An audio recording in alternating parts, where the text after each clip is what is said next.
You will hear a number of different recordings, and you'll have to answer questions on what you will hear. There will be time for you to read the instructions and questions, and you will have a chance to check your work. All the recordings will be played once only. The test is in 4 sections. Write all of your answers on the test pages. At the end of the test, you will be given 10 minutes to transfer your answers to an answer sheet. Now turn to Section 1 on page 45.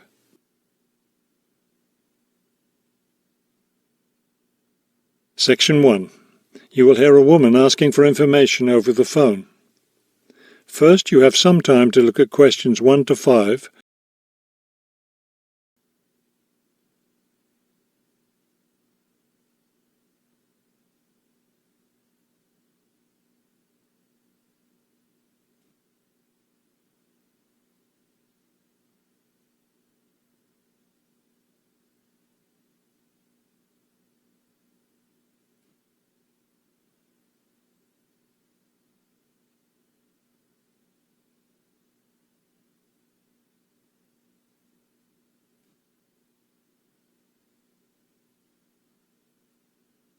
You will see that there is an example that has been done for you. On this occasion only, the conversation relating to this will be played first. Good afternoon, Plainfield Community Centre. Yes, hi. I'm new in town, and I was curious about the services the community centre has to offer. The man answers the phone. Plainfield Community Centre. So the words Community Centre have been written at the top of the form. Now we shall begin. You should answer the questions as you listen, because you will not hear the recording a second time. Listen carefully and answer questions 1 to 5. Good afternoon, Plainfield Community Centre. Yes, hi. I'm new in town, and I was curious about the services the community centre has to offer. We offer a variety of recreational activities. What were you interested in particular? Well, everything, I guess. Okay, let's start with kids. I have a teenage son. What activities do you have for teens? Right now, during the school year, we have tutoring sessions for children and teens in all subjects. That would be good. He needs help with algebra. We can certainly help with that. Just have him come by any Wednesday or Saturday afternoon. That's when the tutoring sessions are scheduled. Fantastic! What about sports? Do you have sports activities for teens? We have tennis lessons on Sunday mornings for teens and Sunday afternoon for adults. I don't think my son would like that, but my husband might. For myself, I'd be more interested in yoga. Do you offer yoga classes? We do. Our yoga classes take place on Tuesday and Thursday evenings. We divide it up into several groups. So there's one class for younger children, one for teens, and one for adults. Really? I doubt my husband and son would be interested, but I'd like to sign up for yoga. I also like reading. Do you have any book clubs? We have one just about to start. The first meeting will be next Friday morning. It will focus on early 20th century novels. Too bad it's Friday morning. I think my son would enjoy it, but of course he's in school at that time. Well, actually, that book club is for adults only. We may start one up for teens next summer, but we have nothing for that age group right now. Oh well, I suppose he has enough to keep him busy for now. Now, what about fees? Do these classes and activities cost anything? Before you hear the rest of the conversation, you have some time to look at questions 6 to 10.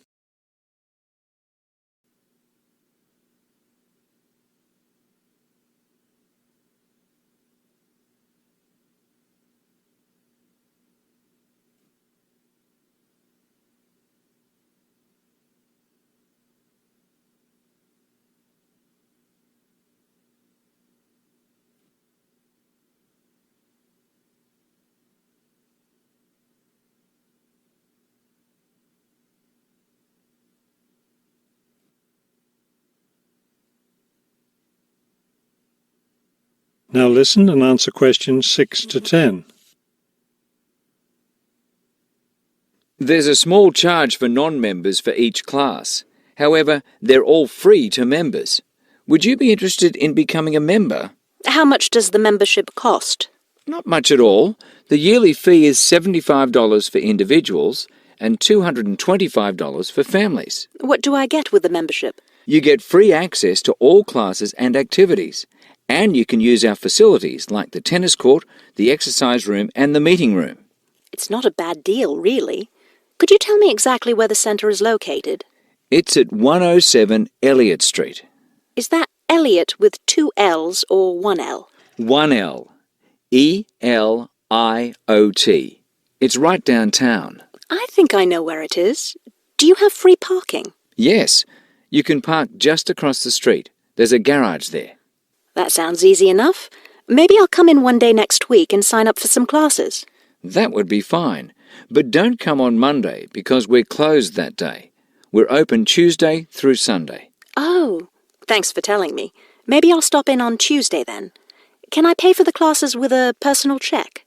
We accept cheques and credit cards. Okay, thank you very much. You've been very helpful.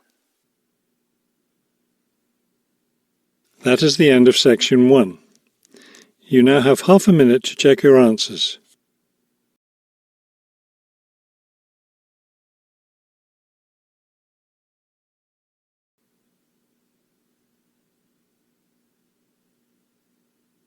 Now turn to section 2.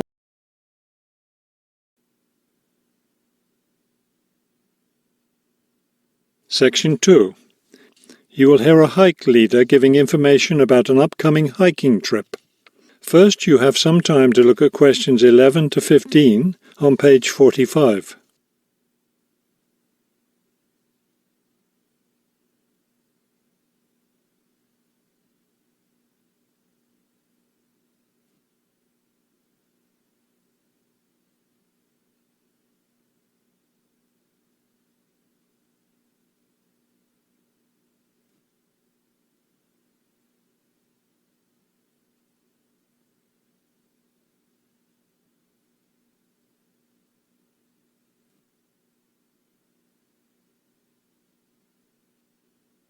As you listen to the first part of the talk, answer questions 11 to 15.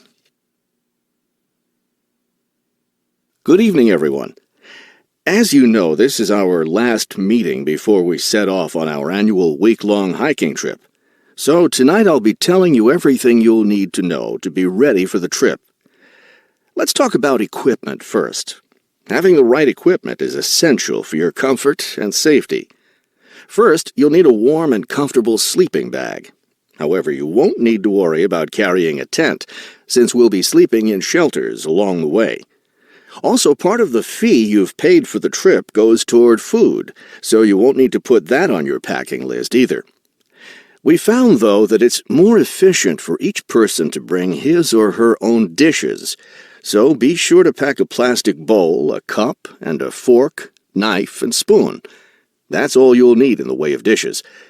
Perhaps the most important item to put on your list is a comfortable pair of hiking boots. Nothing ruins a hike more than getting blisters and sores from ill-fitting boots. So make sure your boots fit you right. Shoes and sneakers aren't adequate for the type of hiking we'll be doing. Of course, a backpack is necessary for carrying your equipment. Make sure you have one that's lightweight and comfortable to carry. Walking poles have become popular among hikers recently, but we don't recommend them.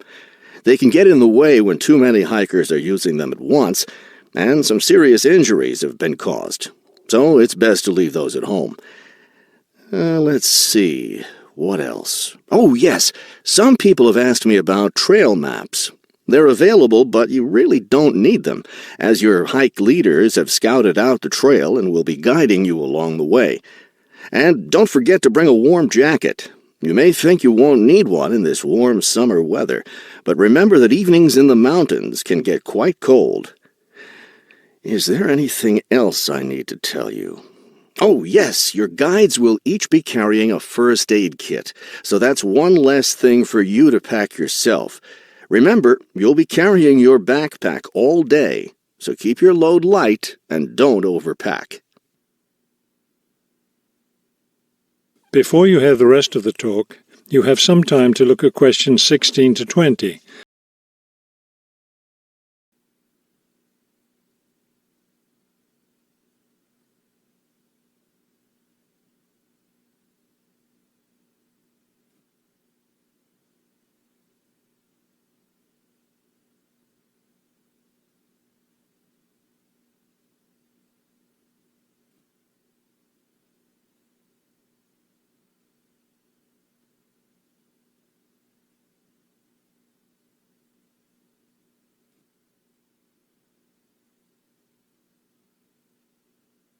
Now listen and answer questions 16 to 20. I know you're all experienced hikers, but it's always worth repeating the rules of the trail since they're so important. These rules are in place for the safety of everyone on the trip. As you know, there'll be a hike leader walking at the head of the line who will show the group the way. At the end of the line will be the rear leader, or sweep. It's important to always stay ahead of this person while we're on the trail.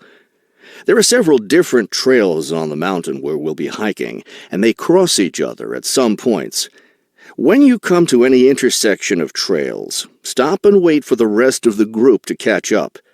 This way we can be sure that no one goes off on the wrong trail. Let me emphasize here how important it is to stay on the trail. We'll be climbing through some steep and rocky areas. Don't be tempted to go off on your own and try to climb some rocks. That can be quite dangerous. Also, it's not likely, but it is possible that we'll encounter some large wild animals along the way. The last thing you want to do is try to feed any of them. That will just encourage them to follow us, which could lead to some dangerous situations. One last thing, before we set off hiking each morning, be sure to fill up your water bottle. This is perhaps the most important safety rule. Dehydration can be a serious problem when you're out in the wilderness, so you must always be sure to carry an adequate supply of water with you. I think that covers just about everything. Are there any questions? That is the end of section 2. You now have half a minute to check your answers.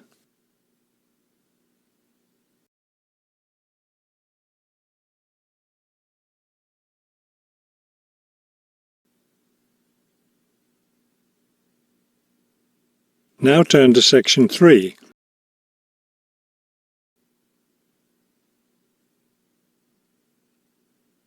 Section 3. You will hear a conversation between a university student and a faculty advisor about the requirements for the student teaching semester. First, you have some time to look at questions 21 to 24 on page 46.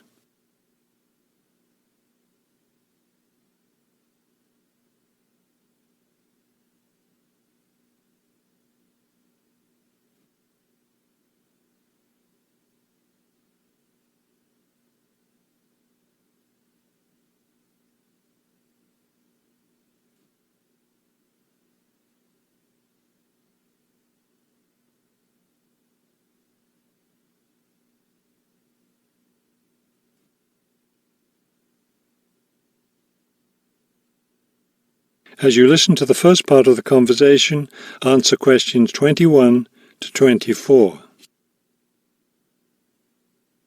I'd like to go over with you today some of the requirements for your student teaching, which you'll be undertaking next semester. I'm really looking forward to working in a real classroom and teaching children, but I'm nervous about it too. One of my roles is to provide you with whatever support you may require. One thing that helps me do that is to know what you're doing in the classroom, so I require all my students to keep a journal about their teaching experience. That sounds like a lot of work. Will I have to write in it every day? Yes, if you can. You'll give it to me at the end of each week. Another thing I'll want from you is a few sample lesson plans. I'll let you know ahead of time exactly how I want you to do them. Several of us from the university will be student teaching at the same school. Are we supposed to get together regularly to discuss our work? I'll meet with each student teacher individually, but you aren't required to meet with each other. Of course, you can talk together as much as you want. You will, however, have to observe some of the other teachers in the school, besides the teacher you'll be working with. Then will I get an evaluation from my supervising teacher at the end of the semester? Actually, no. I'll do your evaluation, and I'll base it on several things. One is your required portfolio, which will contain samples of your class activities and your students' work. Another important thing is your term paper. Then there won't be a final exam? No, we don't feel that's necessary for student teaching. Before you hear the rest of the conversation, you have some time to look at questions 25 to 30.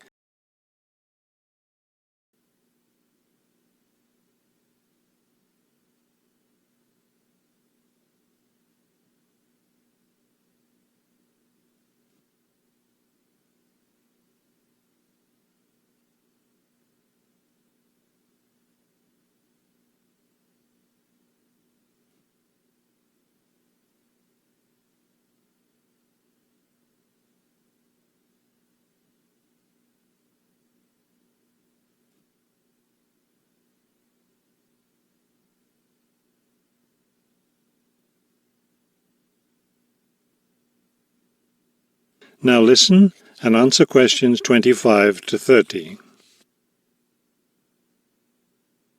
I know I have to get an agreement form signed. Since you're my advisor, are you the one to do that? No, that form is for your supervising teacher to sign, to document that he or she agrees to have you in the classroom as a student teacher. Oh, I see. I'm concerned about the term paper I'll have to do and the evaluation process. I'm not sure I understand what I'm supposed to do. Regarding the term paper, the first thing is to choose a topic. It should be related to your teaching work. You should let me know your term paper topic by the end of the first week of the semester. Will you be observing me regularly in the classroom? Yes, and during the fourth week of the semester, we'll have our first evaluation meeting to discuss my observations. One thing I'm really looking forward to is the student-teacher conference that the university puts on every year. I'm glad you're looking forward to it. Of course, everyone in the program is required to attend. The conference takes place, let me check. Yes, the 7th week of the semester. When will I have to turn in my term paper? The term paper is due by the end of the 14th week of the semester. Then during the 15th and final week, we'll get together one last time for a semester review. Wow, it looks like I have a busy semester ahead of me. That is the end of section 3. You now have half a minute to check your answers.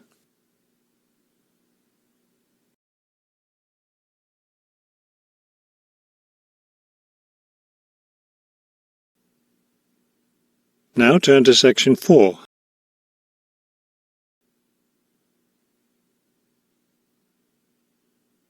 Section 4. You will hear a lecture about customer psychology. First, you have some time to look at questions 31 to 35 on page 47.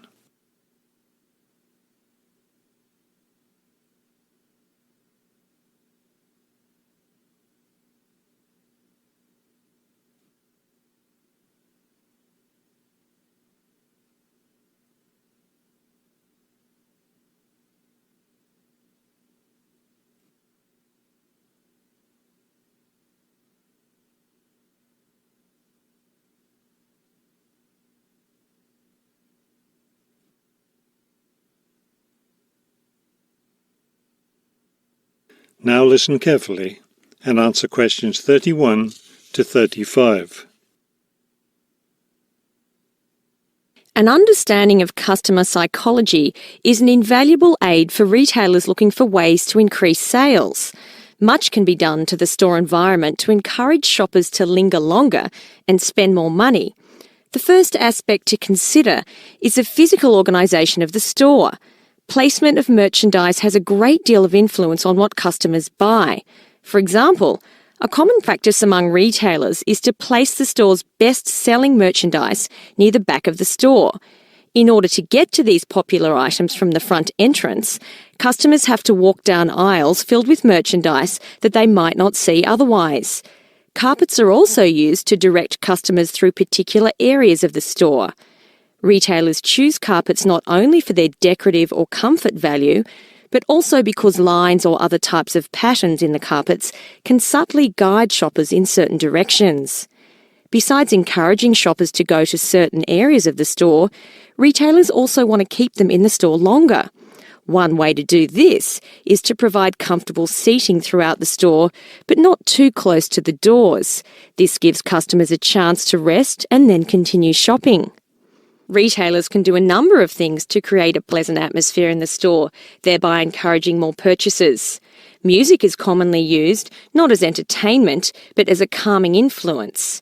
It can slow the customer's pace through the store, making them spend more time shopping and consequentially making more purchases. Scents are also used in various ways. Everyone has had the experience of being drawn into a bakery by the smell of fresh bread. Experiments have been done with other types of scents as well. For example, the scent of vanilla has been used to increase sales in clothing stores. Before you hear the rest of the talk, you have some time to look at questions 36 to 40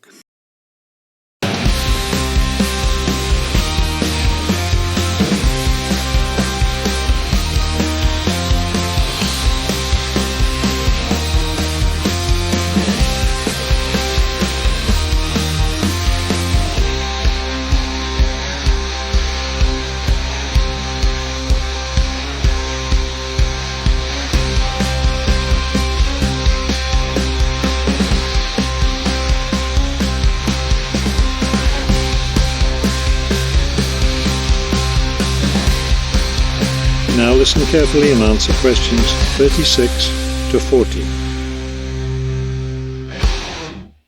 Use of colour is another important aspect of store environment. Certain colours can affect behaviour as well as mood. Light purple, for example, has been found to have an interesting effect on customer behaviour. People shopping in an environment where light purple is the predominating colour seem to spend money more than shoppers in other environments. Orange is a colour that's often used in fast food restaurants. It encourages customers to leave faster, making room for the next group of diners. Blue, on the other hand, is a calming colour. It gives customers a sense of security, so it's a good colour for any business to use. In addition to using colour to create mood and affect customer behaviour, colour can also be used to attract certain kinds of customers to a business. Stores that cater to a younger clientele should use bold, bright colours, which tend to be attractive to younger people. Stores that are interested in attracting an older clientele will have more success with soft, subtle colours, as older people find these colours more appealing. That is the end of section 4. You now have half a minute to check your answers.